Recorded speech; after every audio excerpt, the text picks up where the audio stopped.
Hi there, I'm Andrea Koppel, and it's time for coffee, the podcast where you get to hear firsthand what the jobs and careers that interest you the most are really like.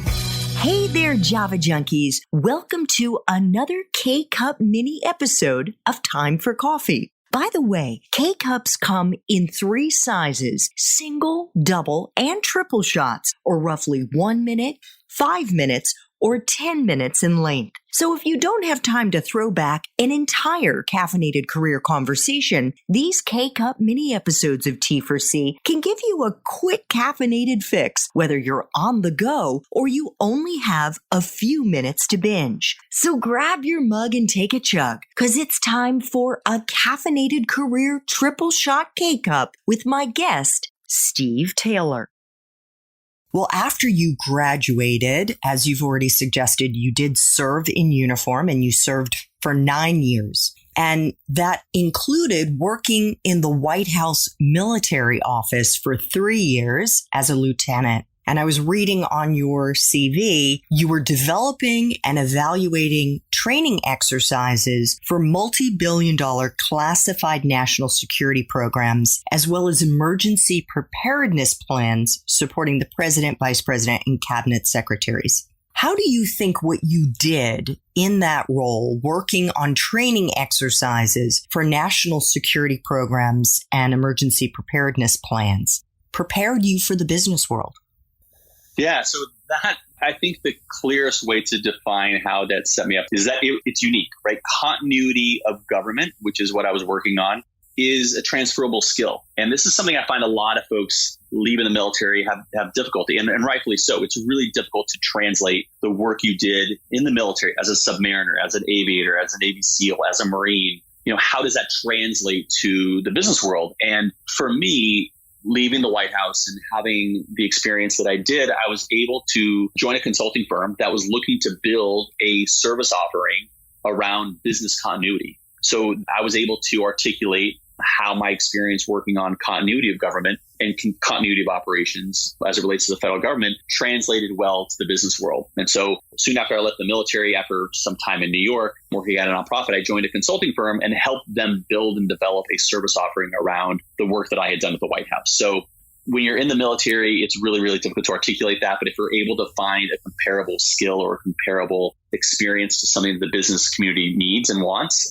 then you're able to sort of justify why a certain job might be a good fit for you. See, it's so interesting because looking at your resume, see the function of what you did at PRTM, which is a subsidiary of PwC. And it says that you advance the development of a risk and resiliency framework to help corporate and government clients identify hazards, right? Emergencies, respond to a crisis, and develop risk-based strategy. It seems like such a parallel to what you were doing in government. Yeah.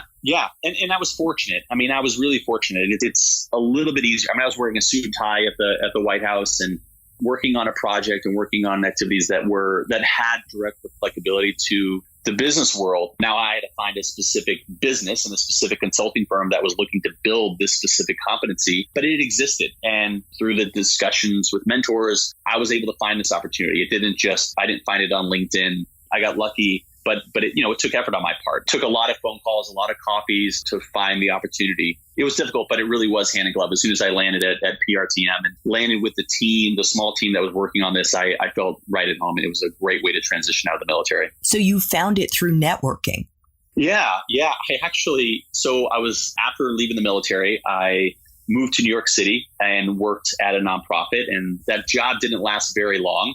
I was only in the job for about 2 months, but was in New York for about a year after that. And over the course of the next 8 to 10 months after leaving the nonprofit, I was networking. And I found, and this is an interesting sort of roundabout way of getting a job, but I applied to this job randomly online at PRTM. And I took the train from New York back to DC, was in my hotel room that night, ironing my shirt, and I got a phone call. And on the other end of the line, the guy said, "Hey, this is Steve Taylor. My name is John, and you and I have met at a Naval Academy water polo alumni game." And I I knew the name, but I didn't remember the face. And he says, listen, I work at the company that you're interviewing with tomorrow. Your resume came across my desk today. And I just wanted to tell you what you should be expecting. And he told me the 4 partners I'd be speaking with. He told me their backgrounds. Now, he didn't tell me, he didn't give me the answers to the test, but he definitely said, get this one partner talking about the Washington Capitals, and he will talk about that the entire time because his sons play hockey. This person played baseball at Harvard, so get to him talking about his experience at Harvard. And, he's going to ask you case study questions. And so, again, he didn't give me the job. He didn't give me the answers to the test, but he definitely went out of his way to make sure that I was prepared as possible for the interviews. And long story short, interviews went well, got an offer, and this individual, I credit John for me getting that job. In fact, when I got the offer, he went so far to say, send me a copy of the offer letter. I want to look at it and help you negotiate. And without those kinds of mentors, right?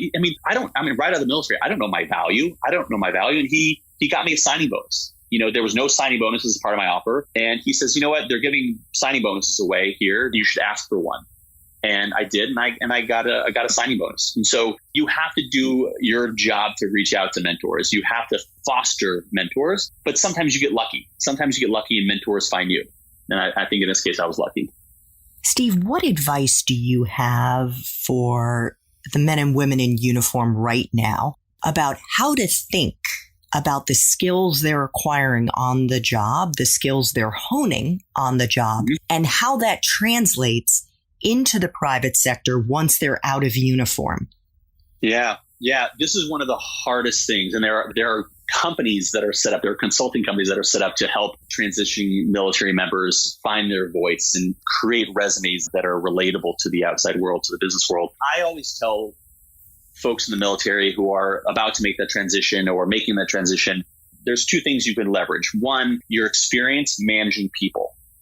And it's not just about leadership. It's about you don't just have the soft skills leaving the military. You have oftentimes the hard skills of people management. And what I mean by that is it's not just about being friendly, or it's not about being just a good listener or being empathetic. Like, those are really great soft skills as it relates to being an effective manager of people, but understanding how to structure your time to make sure you're supporting your team. Right? Like the paradigms and the hard skills of understanding what it means to really intimately understand your people, what they need, and how to provide them the resources they need to get their jobs done. I didn't just learn about leadership. I learned about empowerment, how to empower people. And I was fortunate to have an amazing collection of leaders in my aviation experience that taught me how to get the best out of teams, the best out of individuals. And I think your ability as a military member to articulate that experience is really helpful. But that's not enough. You really have to explain your framework. How have you in the military, how have you structured your work? And what kind of structured discipline process can you bring to an organization? That's also really important. And I think the third thing is you really have to be able to express that you're a learner, that you're coachable, that you have held many different positions. For instance, if I was an aviator, but I was in flight school and I learned to fly 3 different kinds of aircraft. I was living in Japan for 3 years and I had 5 different collateral duties. When I wasn't flying, I had a full-time job running the admin department or running the safety department. So I had many skills that I had to learn. Every 9 to 12 months, I had a new job that wasn't just flying. And then at the White House, I had to learn a whole different skill set. And so I think that if you're able to articulate the fact that you are not just capable and qualified to do the job, but you can manage people very well, you understand systems and frameworks, and you're able to bring discipline and process to an organization, and that you're also, you're adaptable and you have the ability to learn quickly. I think those are the characteristics that I try to tell every military member that's trying to make a successful transition from the military to the business world. Thanks for tuning in to this K-Cup mini episode of Time for Coffee. If you want to listen to our entire caffeinated career conversation, please check out the show notes for this episode. Thanks so much for listening to Time for Coffee, where the professionals in the jobs that most interest you always have time to grab coffee, 24/7, no matter where you live. I have one quick favor to ask you. Remember to rate, review, and subscribe to Time for Coffee. Thanks so much.